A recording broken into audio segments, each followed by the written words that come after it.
Hello everyone. आज का जो हम लोगों का टॉपिक है ये है हार्मोन्स।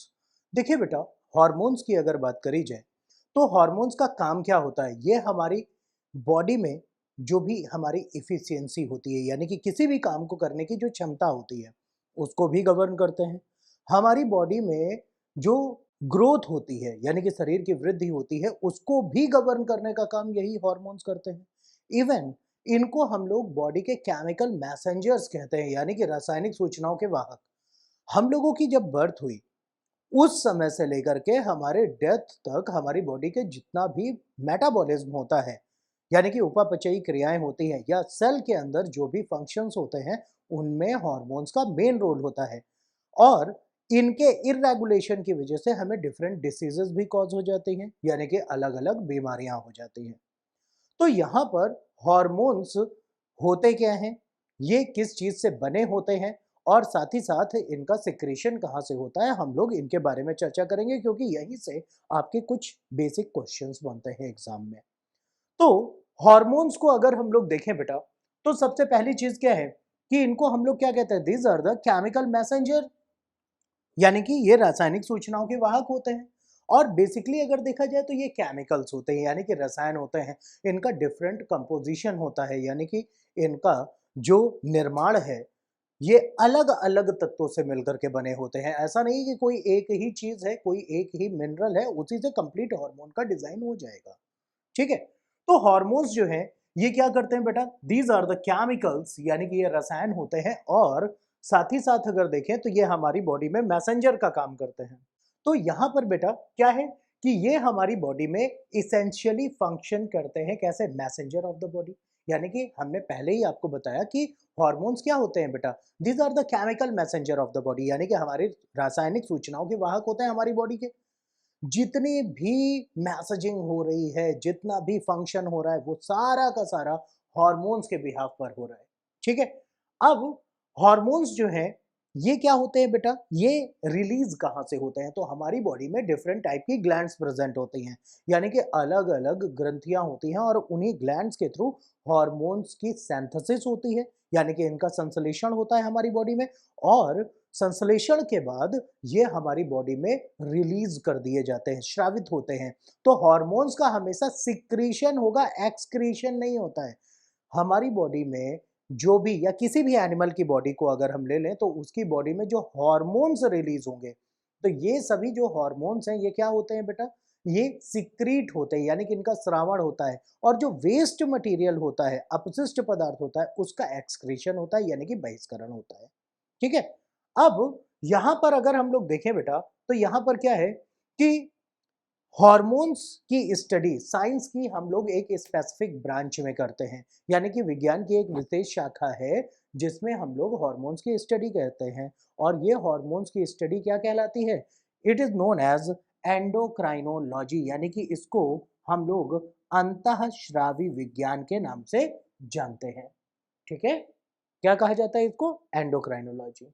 तो ये तो बात हो गई एंडोक्राइनोलॉजी, यानी कि अंतःस्रावी विज्ञान, क्योंकि हार्मोन्स की स्टडी हो गई। अब यहां पर हार्मोन्स को अगर देखें बेटा, तो हार्मोन्स को हम लोग स्टडी पर्पज से बेसिकली दो कैटेगरी में डिवाइड करते हैं। कौन कौन से, एक तो होते हैं हमारे पेप्टाइड हार्मोन, और दूसरे होते हैं एस्टेरॉइड हार्मोन। और आप लोगों ने एस्टेरॉइड के बारे में जरूर सुना होगा। जब भी कभी आप लोग किसी बॉडी बिल्डर्स को देखते हो, या किसी बॉडी बिल्डर को देखने के अलावा अगर आप लोग देखें, तो जैसे जो एथलीट होते हैं, खास तौर पर जो बॉडी बिल्डिंग में पार्टिसिपेट करते हैं, कंपटीशन में पार्टिसिपेट करते हैं, जैसे कोई स्टेट लेवल बॉडी बिल्डिंग की चैंपियनशिप हो गई, या नेशनल लेवल की हो गई, ठीक है, या एशिया लेवल की हो गई, या मिस्टर ओलंपिया में आप लोगों ने देखा होगा कि जो बॉडी बिल्डर्स होते हैं उनकी बॉडी पूरी मस्कुलर रहती है, वो ज्यादा से ज्यादा टाइम जिम में देते हैं वर्कआउट करते हुए। लेकिन उनको इतनी क्षमता मसल्स को गेन करने की, मसल्स को बढ़ाने के लिए तो प्रोटीन सप्लीमेंट तो चाहिए ही चाहिए, लेकिन साथ में वो लोग एस्टेरॉइड के इंजेक्शंस भी लेते हैं। और ये एस्टेरॉइड बेसिकली हार्मोन्स होते हैं जिसकी वजह से उनकी इफिशियंसी, यानी कि काम करने की क्षमता इंक्रीज हो जाती है, और तभी उनके बॉडी के जो मसल्स हैं वो क्या होते हैं बेटा, वो इंक्रीज होते हैं, बढ़ते हैं। ठीक है। तो हॉर्मोन्स को बेसिकली दो कैटेगरी में डिवाइड किया है और यहाँ पर आपको दोनों क्लियर हो जाएंगे कि कौन सा स्टेरॉइड है और कौन सा पेप्टाइड है। तो सबसे पहले हम लोग यहाँ पर बात करते हैं बेटा पेप्टाइड हॉर्मोन्स की। तो जो पेप्टाइड हॉर्मोन्स होते हैं इनका कंपोजिशन क्या होता है बेटा? तो पेप्टाइड हार्मोन हम लोग बेसिकली उन हार्मोन्स को कहते हैं जो कि प्रोटीन से मिलकर के बने होते हैं, ठीक है। यानी कि जो अमीनो एसिड क्या है बेटा? सबसे पहली चीज आप कहेंगे कि सर ये तो अमीनो एसिड है। अमीनो एसिड को कहा जाता है बिल्डिंग ब्लॉक ऑफ प्रोटीन। यानी कि प्रोटीन की सिंथेसिस मतलब प्रोटीन का निर्माण किससे हुआ है? तो अमीनो एसिड से मिलकर के हुआ है। जैसे अगर हम किसी दीवार की बात करें तो दीवार कैसे बनेगी? जब उसमें ब्रिक्स लगाई जाएंगी तो ब्रिक्स यानी कि ईंट जो है वो दीवार की स्मॉलेस्ट यूनिट हो गई। वैसे ही जो प्रोटीन होती है तो प्रोटीन की जो स्मॉलेस्ट यूनिट है, सबसे छोटी इकाई है, वो किसको कहते हैं? अमीनो एसिड को। तो अमीनो एसिड से मिलकर के क्या बना होता है? हमारा प्रोटीन बना होता है। तो जो पेप्टाइड हॉर्मोन्स होते हैं हमारे, ये किससे मिलकर के बने हैं? प्रोटीन से या अमीनो एसिड से, कुछ भी हम कह सकते हैं, ठीक है। और साथ ही साथ अगर देखा जाए तो पेप्टाइड हार्मोन वाटर सॉल्युबल होते हैं, यानी कि ये जल में घुलनशील होते हैं। और ये क्वेश्चन पूछा गया है आपके एग्जाम में, तो इस पॉइंट को जरूर ध्यान दीजिएगा कि peptide hormones are soluble in water and they are made up of protein. Peptide hormone protein के बने होते हैं और ये जल में घुलनशील होते हैं, ठीक है। दूसरी चीज, पेप्टाइड हार्मोन्स जो हैं हमारे, इनको अगर देखा जाए तो बेसिकली ये किसके द्वारा सिंथेसाइज किए जाते हैं बेटा? पैंक्रियाज के द्वारा, ठीक है, क्लियर। तो यहां पर देखिए सारे पेप्टाइड हार्मोन पैंक्रियाज से नहीं बनते हैं। पेप्टाइड हार्मोन्स में से एक एग्जाम्पल है आपका जो कि प्रोटीन से मिलकर के बना है, जिसको हम लोग कहते हैं इंसुलिन। इंसुलिन दो कैटेगरी में डिवाइड होता है, ठीक है। ये एक एक्सेप्शनल केस है, ध्यान दीजिएगा कि एक्सेप्शनल केस क्यों है? क्योंकि इंसुलिन जब तक हमारी बॉडी के अंदर बन रहा है तो ये किससे बन रहा है बेटा? पैंक्रियाज के द्वारा बन रहा है। पैंक्रियाज यानी कि अग्नाशय। और इंसुलिन का काम क्या होता है बेटा? इंसुलिन बेसिकली हमारी बॉडी के ब्लड शुगर लेवल को मेंटेन करता है, यानी कि रुधिर में शर्करा की मात्रा को। इंसुलिन के लेवल में कभी अप एंड डाउन होगा तो हम लोग देखते हैं कि व्यक्ति डायबिटिक हो जाता है, यानी कि उसको मधुमेह रोग हो जाता है, ठीक है। तो इंसुलिन जब तक ये हमारी बॉडी के अंदर सिंथेसाइज हो रहा है तो ये कैसे वर्क करेगा बेटा? ये एज अ पेप्टाइड हार्मोन इसको हम लोग कहते हैं, क्योंकि ये प्रोटीन से बना है। और आप लोग देखते हैं कि जो बहुत से लोग डायबिटीज का शिकार हैं हमारी सोसाइटी में, कभी शुगर लेवल बहुत ज़्यादा हो जाता है तो उनको इंसुलिन का इंजेक्शन लेना पड़ता है। और ये इंसुलिन का इंजेक्शन बेसिकली एस्टेरॉइड की कैटेगरी में आता है, क्योंकि बाहर से हम उसको किसी दूसरे एनिमल में या किसी बैक्टीरिया से कल्चर करके उसको सिंथेसिस करते हैं, यानी कि उसका संश्लेषण किया जाता है, उसके बाद बॉडी में इंजेक्ट किया जाता है। तो ये एस्टेरॉइड की कैटेगरी में आ गया। तो इंसुलिन एक ऐसा हार्मोन है जो कि एस्टेरॉइड और पेप्टाइड दोनों की कैटेगरी में आता है। और जो पेप्टाइड है, जब तक ये हमारी बॉडी में सिंथेसाइज हो रहा है किससे? पैंक्रियाज यानी कि अग्नाशय से, तब ये क्या कहलाएगा बेटा? ये कहलाएगा हमारा पेप्टाइड हार्मोन, ठीक है। अब पेप्टाइड हार्मोन के अलावा हम लोग अगर देखें तो यहां पर दूसरे हैं हमारे एस्टेरॉइड हार्मोन, ठीक है। पेप्टाइड हार्मोन किससे बने होंगे? प्रोटीन से बने होंगे। अब देखते हैं कि जो हमारे एस्टेरॉइड हार्मोन है ये किससे आखिरकार बने होते हैं। तो एस्टेरॉइड हार्मोन्स की अगर बात करी जाए तो ये बेसिकली फैट सॉल्युबल होते हैं, यानी कि वाटर सॉल्युबल नहीं होंगे, ये वसा में घुलनशील होते हैं एस्टेरॉइड, ठीक है। दूसरा पॉइंट क्या होता है बेटा? एस्टेरॉइड हार्मोन्स जो हैं ये सेल मेम्ब्रेन को पास कर जाते हैं, तभी ये शरीर की क्षमता को बढ़ाने का काम करेंगे। कैसे आखिरकार? देखिए, जो हम लोगों की सेल है, भाई हमारी बॉडी किससे मिलकर के बनी है? सेल से। Cell is the basic unit of life, यानी कि हमारे शरीर की जो सूक्ष्मतम इकाई होती है वो क्या है? कोशिका। और सेल की जो आउटर लेयर है वो किसकी बनी होती है बेटा? लिपिड बाइलेयर मेम्ब्रेन, जो कि फ्लूइड मोज़ैक मॉडल से हमें पता चला। और इसमें प्रोटीन बीच बीच में धसी हुई रहती है, ठीक है। तो सेल मेम्ब्रेन किससे बनी हुई है? तो लिपिड से बनी हुई है। और बाइलेयर दो परत की झिल्ली होती है, तो लिपिड की बनी है। तो एस्टेरॉइड भी क्या है? फैट सॉल्युबल है। तो एस्टेरॉइड हार्मोन इस लिपिड में यानी कि फैट में सॉल्युबल है और ये आसानी से सेल की मेम्ब्रेन को पास कर जाते हैं, ठीक है। तो पहली चीज क्या है? एस्टेरॉइड हार्मोन फैट सॉल्युबल होते हैं और ये सेल मेम्ब्रेन को आसानी से पास कर सकते हैं। अगर देखा जाए तो जो सेक्स हार्मोन है, सेक्स हार्मोन यानी कि जो लिंग हार्मोन है, मेल में अलग होता है, फीमेल में अलग होता है, ठीक है। जैसे कि अगर हम बात करें टेस्टोस्टेरॉन हो गया या एस्ट्रोजन हो गया, तो टेस्टोस्टेरॉन क्या है, मेल हार्मोन है। एस्ट्रोजन क्या है, फीमेल हार्मोन है, यानी कि स्त्रियों का हार्मोन और ये पुरुष का हार्मोन।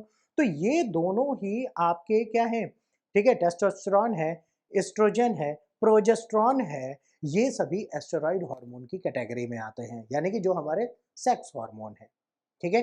तो इंसुलिन एक एग्जाम्पल था किसका, पेप्टाइड का। और जितने भी हमारे सेक्स हार्मोन है वो क्या है, एस्टेरॉइड की कैटेगरी में आते हैं, जो कि सेल मेम्ब्रेन को पास कर जाते हैं और फैट सॉल्युबल होते हैं, ठीक है।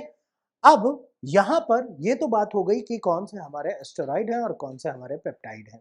तो यहाँ पर ये तो बात हो गई हमारे कि एस्टेरॉइड हार्मोन क्या होते हैं। अब हम लोग जानते हैं हार्मोन्स के कुछ फंक्शंस के बारे में, कि आखिर ये हार्मोन्स जो हैं ये हमारे फंक्शन क्या क्या करते हैं आखिर हमारी बॉडी में। भाई उसी के लिए तो ये इम्पोर्टेंट है। तो हार्मोन्स के फंक्शन को अगर देखें तो बेटा सबसे पहली चीज क्या है कि ये हमारे बॉडी के मेटाबॉलिज्म में पार्टिसिपेट करते हैं, यानी कि जो फूड मेटाबॉलिज्म है, ठीक है। फूड मेटाबॉलिज्म का मतलब क्या है, भोजन का उपापचय। ये बेसिकली दो एक्शन से मिलकर के बनता है। कौन कौन सा, भाई एक तो होता है कैटाबॉलिज्म और दूसरा होता है एनाबॉलिज्म, और दोनों को मिलाकर के बनता है हमारा मेटाबॉलिज्म, यानी कि उपापचय, ठीक है।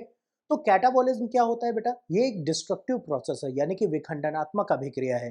भाई हमने खाई कोई भी फूड आइटम में, रोटी खाई, वेजिटेबल्स खाया, सैलड खाया, लेकिन हमारी बॉडी के सेल्स को ये तो है नहीं कि वो रिक्वायरमेंट है उसको रोटी की या सैलेड की, या कोई नॉन-वेज आइटम आप खा रहे हो कि चिकन खाया है या मटन खाया है, वो सीधे-सीधे सेल्स भी वही ले रही हैं, ऐसा नहीं है।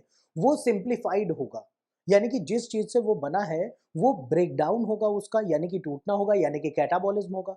और फिर उसके बाद जो मिनरल्स मिलेंगे, जो न्यूट्रिएंट्स मिलेंगे, उन न्यूट्रिएंट्स का यूटिलाइज़ेशन जब हमारी बॉडी के सेल्स करेंगी, तो ये होता है एनाबॉलिज्म, और ये कंस्ट्रक्टिव प्रोसेस होता है, यानी कि अपचय और उपचय दोनों को मिला करके क्या बनता है, उपापचय, यानी कि मेटाबॉलिज्म, ठीक है। तो जो मेटाबॉलिज्म का प्रोसेस होता है फूड के, यानी कि भोजन के उपापचय का काम, तो ये भी कौन करवाता है, हमारा बेटा हार्मोन करवाता है, ठीक है। दूसरी चीज क्या है, ये हमारी बॉडी की ग्रोथ और डेवलपमेंट में मदद करता है। भाई जब हम सभी लोग पैदा हुए थे तो हम लोग तो छोटे से थे, ठीक है। ज़्यादा से ज़्यादा हम लोगों की बॉडी की जो लेंथ है, लंबाई है, वो 1.5 फीट या 1 फीट बस इतनी रहती है। लेकिन हम लोग अब अगर देखें तो हमारी बॉडी की हाइट सबकी अलग-अलग है, बॉडी मास भी अलग है। तो बॉडी को ग्रोथ कराने का काम, यानी कि हमारे शरीर की लंबाई कितनी होगी, हमारा वजन कितना होगा, हमारी मस्कुलर बॉडी होगी कि नहीं होगी, ठीक है। ये सारी चीज़ें किस पर डिपेंड करती है, इन्हीं हार्मोन्स पर डिपेंड करती हैं। तो हमारे शरीर की ग्रोथ यानी कि वृद्धि और विकास, ये दोनों ही काम कौन करवाता है बेटा, हार्मोन्स करवाते हैं, ठीक है। इवन हमें अगर भूख और प्यास भी लगती है, तो भूख और प्यास को नियंत्रित करने के लिए भी ये हार्मोन्स रिस्पॉन्सिबल होते हैं। भूख और प्यास को अगर हम लोग देखें बेटा कैसे, तो हम लोग कहेंगे कि हार्मोन्स कैसे इसमें पार्टिसिपेट कर सकते हैं। बेटा हमारी बॉडी के सेल्स को मेटाबॉलिज्म के लिए, न्यूट्रिएंट्स के एक्सचेंज के लिए वाटर की रिक्वायरमेंट होती है, और हमारे शरीर में वाटर का लॉस भी होता रहता है वाया स्वेट, यानी कि पसीने के माध्यम से, और वेस्ट मटेरियल जो है वो यूरिन के थ्रू, यानी कि मूत्र के माध्यम से हमारे शरीर से निकलते रहते हैं। लेकिन यहाँ पर क्या होता है कि जब ये हार्मोन्स रेगुलेट नहीं करेंगे तो हमारी बॉडी से वाटर का एक्सक्रीशन नहीं होगा, और एक्सक्रीशन नहीं होगा तो रिक्वायरमेंट नहीं समझ में आएगी।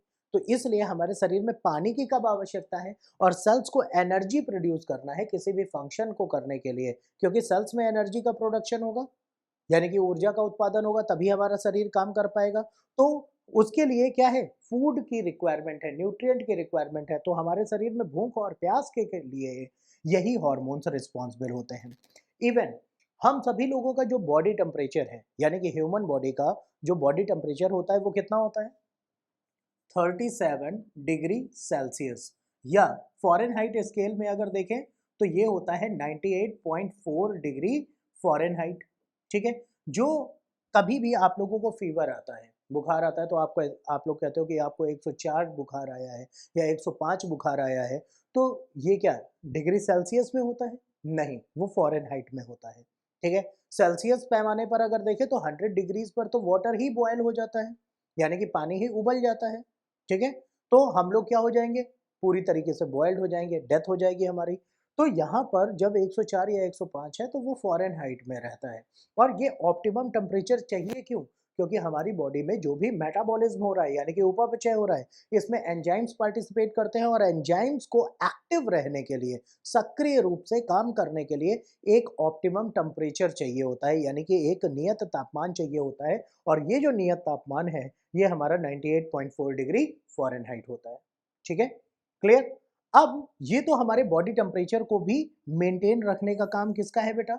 हॉर्मोन्स का होता है, ठीक है? साथ ही साथ अगर देखा जाए तो ये हमारे बॉडी में मूड को भी गवर्न करता है। जैसे अगर आप लोग हेल्दी हैं, डिसीज लेस हैं, कोई भी बीमारी आपको नहीं है, तो उस समय पर क्या होगा बेटा? अगर आप डिसीज लेस हैं तो 100% है, अगर आप डिसीज लेस हैं तो 100% है कि क्या होगा? आपका मूड हमेशा अच्छा रहेगा, कोई भी काम आपसे कहा जाएगा आप तुरंत कर डालेंगे, ठीक है? लेकिन अगर यहाँ पर आपके कोई भी मान लेते हैं बीमारी है या कुछ अगर हो गया है, डिसफंक्शन है, तो आपका मूड नहीं होता है किसी भी काम को करने के लिए, तो मूड को रेगुलेट करने का भी काम यही हॉर्मोन्स करता है, ठीक है? साथ ही साथ अगर हम लोग देखें तो जो कॉग्निटिव फंक्शंस होते हैं, एक्सचेंज का फंक्शन होता है, ये भी किसके द्वारा होते हैं बेटा? ये भी हमारे हॉर्मोन्स के ही थ्रू होते हैं, ठीक है? इवन हम लोगों की बॉडी का जो ग्रोथ है, एक एज के बाद ही हम लोग कहते हैं कि अब कोई भी व्यक्ति एडल्ट कंडीशन में आ गया है, चाहे वो मेल हो चाहे वो फीमेल हो, ठीक है? तो एडल्ट स्टेज में आने पर हमारी बॉडी में जो हार्मोनल चेंजेस होते हैं, जैसे बियर्ड और मुस्टैचेस का आना यानी कि दाढ़ी और मूंछों का आना, ठीक है? इवन फीमेल्स में अगर देखा जाए तो उनमें मेंस्ट्रुअल साइकिल का गवर्न होना यानी कि जो मासिक धर्म या ओव्यूलेशन होता है, अंडोत्सर्ग होता है, ये सारा काम किसके थ्रू होगा बेटा? तो ये सारा काम यही हॉर्मोन्स करवाते हैं, लेकिन एक एज के बाद ऐसा नहीं है कि बाय बर्थ ये सारे फंक्शन होने लगते हैं, ठीक है? स्पर्म का प्रोडक्शन एक एज के बाद होता है, ठीक है? तो ये सारी चीजें कौन गवर्न कराता है? ये हॉर्मोन्स ही गवर्न कराते हैं और ये हॉर्मोन्स के डिफरेंट फंक्शंस हैं। अब हॉर्मोन्स का जो प्रोडक्शन होता है बेटा वो कहाँ से होता है? ग्लैंड्स के थ्रू होता है यानी कि ग्रंथियों के द्वारा। ग्लैंड्स की अगर हम लोग बात करें बेटा तो ग्लैंड्स को कहा जाता है हॉर्मोन्स की फैक्ट्री। क्यों? क्योंकि glands are the manufacturer of hormone यानी कि ग्रंथियों के द्वारा हार्मोन्स का क्या होता है? निर्माण होता है, ठीक है? ग्रंथियों के द्वारा हार्मोन का निर्माण होता है, इसीलिए ग्लैंड्स को क्या कहा जाता है? फैक्ट्री ऑफ हार्मोन कहा जाता है, ठीक है?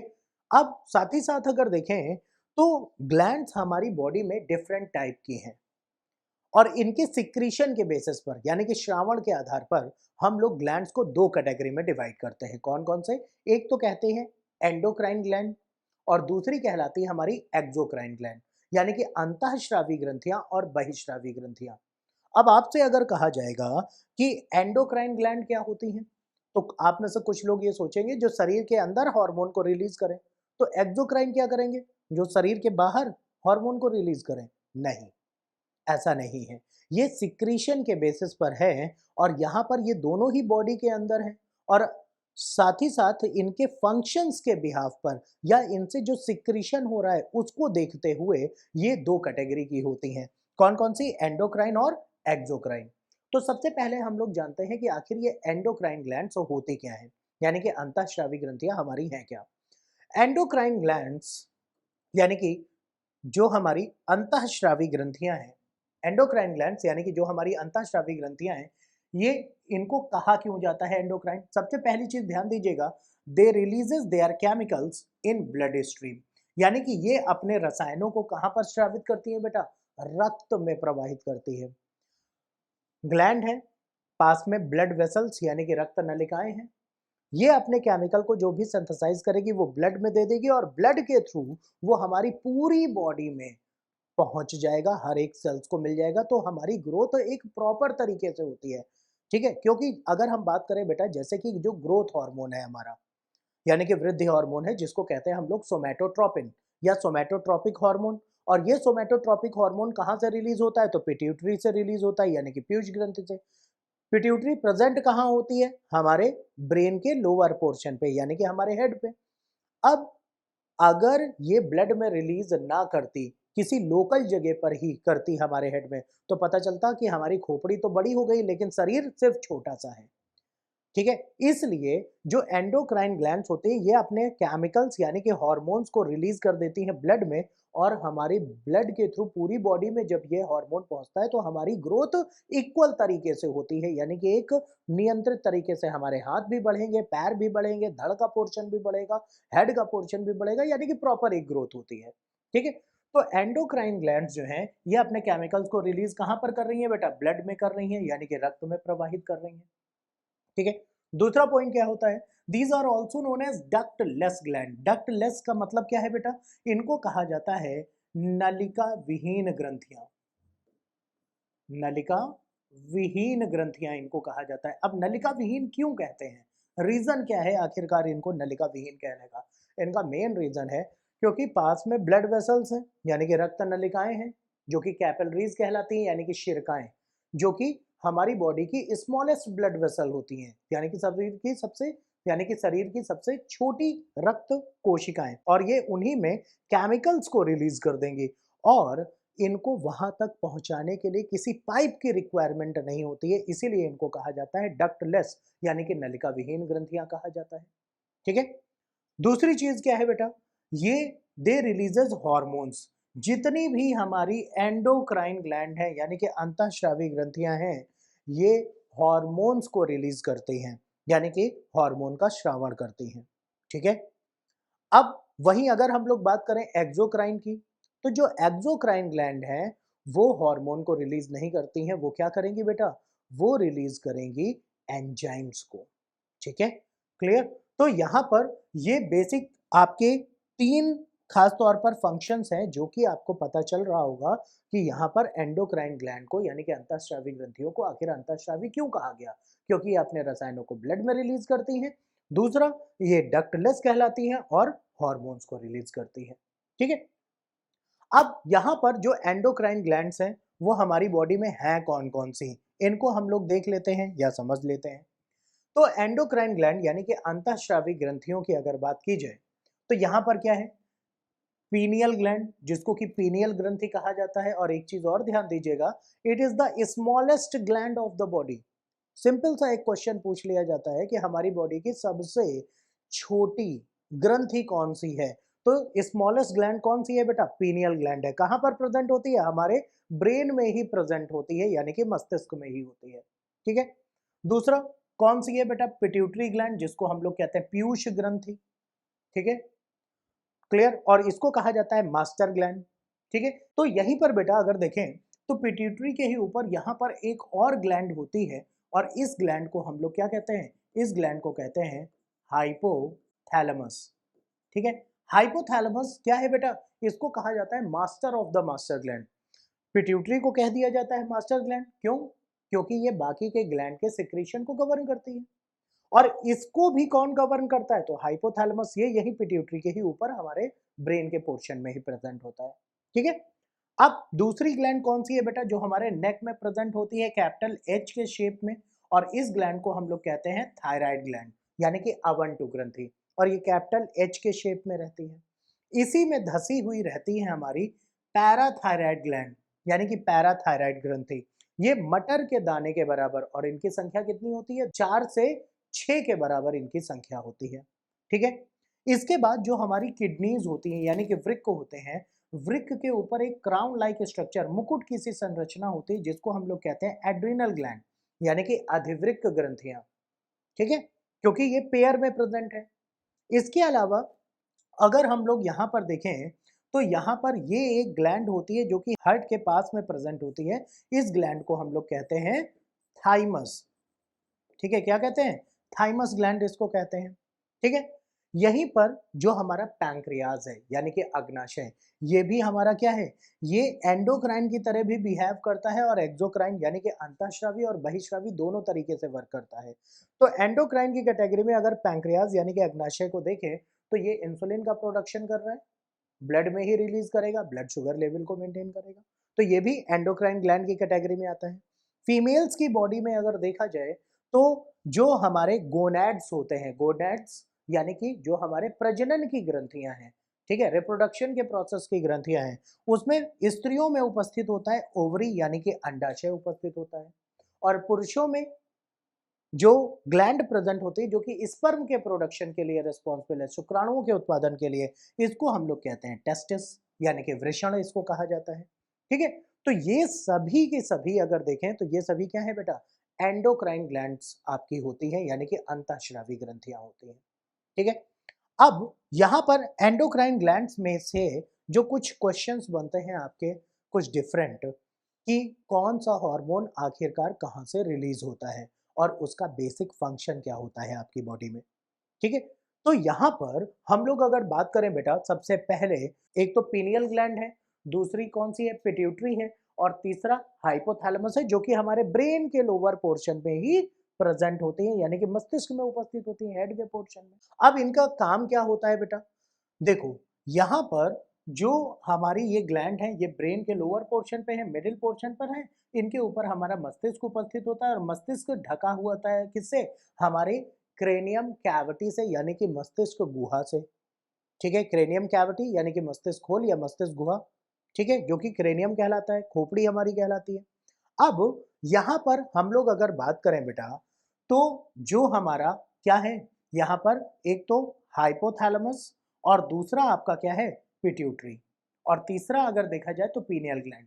तो पीनियल ग्लैंड स्मॉलेस्ट ग्लैंड है। अब ये काम क्या करती है बेटा, पीनियल ग्लैंड का फंक्शन होता है हमारी बॉडी के सर्केडियन रिदम को गवर्न करना।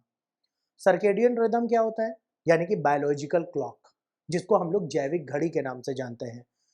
बचपन से लेकर के अभी तक जिस समय पर आप उठते आए होंगे, अगर अलार्म नहीं भी लगा है, उसके आसपास के टाइमिंग में आप जरूर उठ जाते हो, आपकी नींद खुल जाएगी, भले पड़े रहो वो अलग बात है, लेकिन नींद जरूर खुल जाएगी।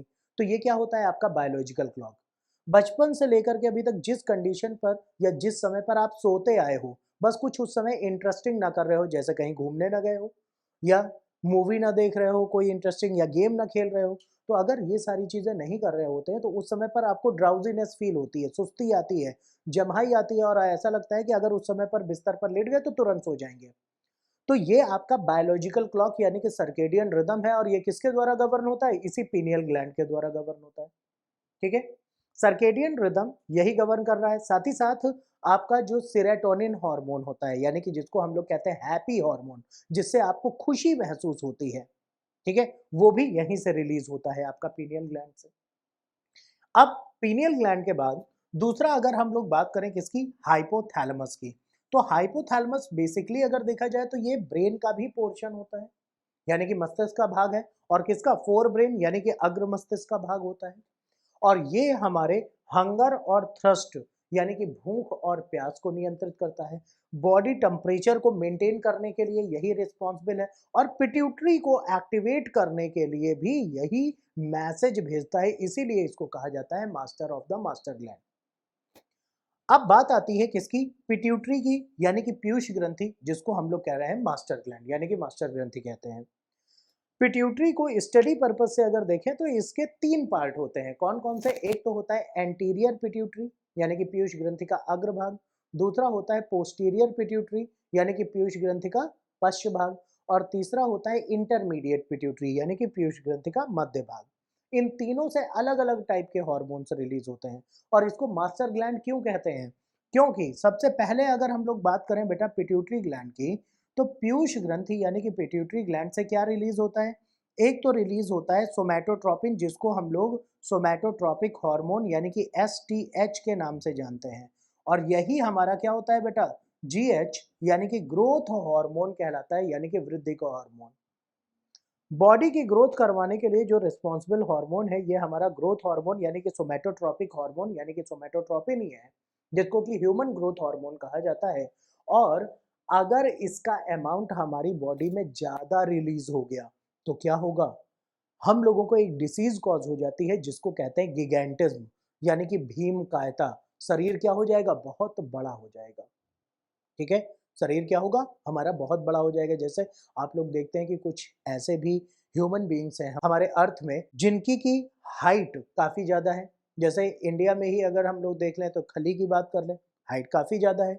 ठीक है, तो उनमें क्या हुआ है, ओवर ग्रोथ हुई है, क्योंकि पिट्यूटरी से एसटीएच का ओवर प्रोडक्शन हुआ है, इसलिए।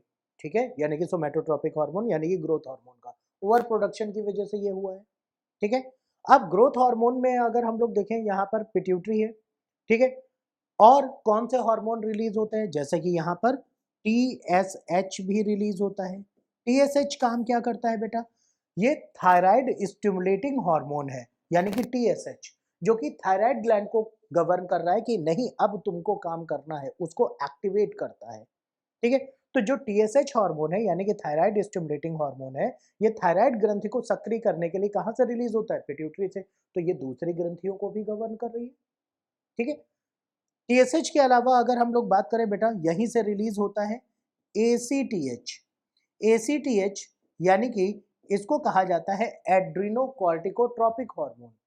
अब ये जो एड्रीनोकॉर्टिकोट्रोपिक हार्मोन है, ये एड्रीनल ग्लैंड यानी कि जो हमारी अधिवृक्क ग्रंथियां थी किडनी के ऊपर मुकुट के आकार की, उनको सक्रिय करने का काम कौन करता है, एसीटीएच करता है। रिलीज कहां से होता है, तो यही पिट्यूटरी से रिलीज होता है, तो ये पिट्यूटरी उसको भी गवर्न कर रही है, ठीक है। ये ल्यूटिनाइजिंग हार्मोन को भी रिलीज करती है, यानी कि एलएच, जो कि ओवरीज को एक्टिवेट करने का काम करती है, यानी कि सक्रिय करती है। मतलब हमारी बॉडी की जो भी डिफरेंट ग्लैंड्स हैं, और कौन सी, एंडोक्राइन ग्लैंड, उनको गवर्न करने का काम किसका है, पिट्यूटरी का। इसीलिए पिट्यूटरी को क्या कहा जाता है, मास्टर ग्लैंड, यानी कि मास्टर ग्रंथि कहा जाता है। क्लियर हुआ, ठीक है। और हाइपोथैलेमस से मैसेज मिलेगा तब पिट्यूटरी काम करेगी, इसीलिए हाइपोथैलेमस को कहा जाता है master of the master gland, ठीक है। तो ये तो बात हो गई यहाँ पर, ये पिट्यूटरी, हाइपोथैलेमस और पीनियल ग्लैंड हमारी बॉडी में कौन से हार्मोन रिलीज करती हैं। ऐसा नहीं बस इतना ही है, और भी बहुत सारे हैं, लेकिन ये मेनली आपके एग्जाम में पूछे जाते हैं, ठीक है। पिट्यूटरी के बाद हम लोग यहाँ पर अगर देखें बेटा, तो जो एंडोक्राइन ग्लैंड है, इनमें जो आप पिट्यूटरी को देखते हैं, यानी कि समझने की कोशिश करते हैं, तो इसकी पोजीशन कहाँ पर है, यहाँ पर आप एग्जैक्ट देख सकते हैं, ज़्यादा समझ में आ रहा होगा कि पिट्यूटरी है जो कि कैविटी में प्रेजेंट है, और यहीं पर हमारे ऑल्फैक्टरी लोब्स के पास भी प्रेजेंट होता है। ऑल्फैक्टरी लोब्स का काम क्या होता है बेटा, ऑल्फैक्टरी लोब्स हमारे ऑल्फैक्शन यानी कि सूंघने की क्षमता जो होती है, डिफरेंट स्मेल का हमें पता चलता है कि गुलाब की महक आ रही है, ठीक है, या कहीं पर कोई चीज अच्छा पकवान बना रहा है उसकी महक आ रही है, या कहीं पर सीवर होल खुला हुआ है, गटर का ढक्कन खुला हुआ है, तो वहां की गंध आ रही है। तो ये सारी चीजें हमें यही ऑल्फैक्टरी लोब से पता चलती है, और ऑल्फैक्टरी लोब्स के ही पास में यहाँ पर पिट्यूटरी की पोजीशन होती है हमारी बॉडी में, ठीक है। अब पिट्यूटरी के बाद हम लोग दूसरी ग्लैंड की बात करते हैं, जो कि हमारे नेक में प्रेजेंट होती है, जिसको हम लोग कहते हैं थायराइड ग्लैंड। अब देखिए, ये थायराइड ग्लैंड क्या होती है, कैपिटल एच के शेप में है, ठीक है। कैपिटल एच के शेप में होने के साथ साथ अगर हम लोग देखें, तो it is the largest endocrine gland of the body, यानी कि हमारे शरीर की जो सबसे बड़ी अंतःस्रावी ग्रंथि है, वो कौन सी होती है, हमारी थायराइड ग्लैंड होती है, ठीक है। अब साथ ही साथ यहां पर अगर हम लोग देखें, तो थायराइड ग्लैंड काम क्या करती है बेटा, इसका फंक्शन होता है हमारी बॉडी में क्या, सबसे पहला अगर देखें कि यह हमारी बॉडी के मेटाबॉलिज्म को गवर्न करती है, यानी कि शरीर की उपापचयी क्रियाओं को नियंत्रित करती है। साथ ही साथ यहां पर देखा जाए, अगर थायराइड ग्लैंड से निकलने वाला जो हार्मोन है ये प्रॉपर अगर नहीं है, तो क्या होगा, तो उसकी वजह से बच्चों का शारीरिक और मानसिक विकास दोनों नहीं होंगे, ठीक है। क्यों, क्योंकि ये जो हमारी थायराइड ग्लैंड है बेटा, ये क्या करेगी, थायराइड ग्लैंड जो होती है हमारी, ये काम क्या करती है, सिंपली एक तो ये रिलीज करती है T3 हार्मोन, दूसरा होता है हमारा T4 हार्मोन, ठीक है। T3 हार्मोन और T4 हार्मोन, ठीक है, थायरोक्सिन और थ्रियोडोथ्रियोनिन। थायरोक्सिन हार्मोन खासतौर पर मेटाबॉलिज्म को गवर्न करती है।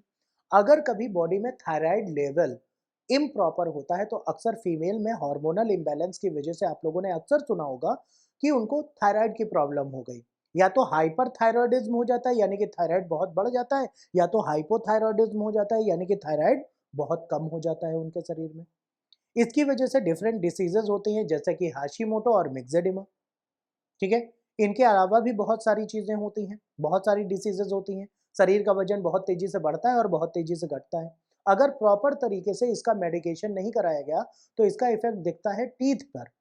दांतों के बीच में जो गैपिंग है ना, दो दांतों के बीच में एक खांच है, निच है, आप सभी लोग देखते हो कि कभी कुछ खाते हो फंस गया, तो वहां से आप निकालते हो उसको टूथपिक लेकर के, तो ये गैपिंग बढ़ना शुरू हो जाती है और इतना तक देखा गया है कि ये गैपिंग इतनी बढ़ जाती है कि अलग से आप एक टूथ प्लेस कर सकते हैं। इतनी गैपिंग हो जाती है थायराइड के लेवल में चेंज होने से फीमेल्स में। ठीक है, क्लियर। इसकी एक्टिविटी के लिए यानी कि थायराइड की सक्रियता के लिए क्या रिक्वायर्ड होता है बेटा? आयोडीन। आयोडीन सबसे ज्यादा रिक्वायर्ड होता है। ठीक है, क्लियर। तो आयोडीन इसकी सक्रियता के लिए चाहिए, इसीलिए नमक में आयोडीन मिला करके दिया गया ताकि लोगों को ग्वाइटर ना हो, यानी कि घेंघा रोग या गला घोटू, उसमें यही थायराइड ग्लैंड स्वेल होकर के बड़ी हो जाती है और बाहर लटकने लगती है। ठीक है, क्लियर। अब इसके बाद जो दूसरी है पैराथायराइड ग्लैंड, ये थायराइड ग्लैंड में ही धसी हुई रहती है और ये क्या रिलीज करती है बेटा? ये रिलीज करती है पैराथोर्मोन हार्मोन को। पैराथोर्मोन हार्मोन को ये रिलीज करती है। अब पैराथोर्मोन हार्मोन हमारी बॉडी में काम क्या करता है बेटा? ये हमारी बॉडी में विटामिन डी के साथ मिलकर के, किसके साथ? विटामिन डी के साथ मिल रहा है। अब विटामिन डी के साथ मिल रहा है तो क्या काम करेगा बेटा? हमारी बॉडी में ये कैल्शियम के लेवल को मेंटेन करने का काम करता है। अब कैल्शियम लेवल अगर ठीक नहीं होगा, कम होगा, तो हमारी बोन्स और टीथ यानी कि हमारी हड्डियां और हमारे दांत कमजोर हो जाएंगे। कमजोर हो जाएंगे तो प्रॉब्लम होगी, ऑस्टियोपोरोसिस होने लगेगा, यानी कि अस्थि मृदुता हो जाएगी, सॉफ्टनिंग ऑफ बोन हो जाएगी। ठीक है, ये सारी प्रॉब्लम। तो बॉडी में कैल्शियम लेवल को मेंटेन करने का काम कौन सी ग्लैंड करती है बेटा? तो पैराथायराइड ग्लैंड करती है। किसके साथ मिल करके? तो विटामिन डी के साथ मिल करके। ठीक है, साथ ही साथ ये हमारी बॉडी में वाटर लेवल को भी मेंटेन करती है। कौन? Parathyroid gland. अगर इसका अमाउंट कभी ज्यादा हुआ हमारे शरीर से तो बॉडी से वाटर लॉस बढ़ जाता है, फ्रीक्वेंट यूरिनेशन के लिए जाना पड़ेगा, यानी कि बार बार मूत्र त्याग के लिए हमें जाना पड़ेगा। ठीक है, और यहीं पर अगर हम लोग देखें, अगर इसका अमाउंट कभी ज्यादा हो गया तो बॉडी से वाटर लॉस घट जाएगा, जिसकी वजह से बीपी बहुत तेजी से बढ़ेगा। ठीक है, क्योंकि ब्लड में वाटर का अमाउंट इंक्रीज हो जाएगा इसलिए। ठीक है, तो यहाँ पर अगर हम लोग बात करें कि जो पैराथायराइड ग्लैंड है ये हमारी बॉडी में विटामिन डी और साथ ही साथ वाटर लेवल दोनों को मेंटेन करने का काम करती है। ठीक है बेटा, क्लियर। तो ये तो बात हो गई हमारे थायराइड और पैराथायराइड ग्लैंड की।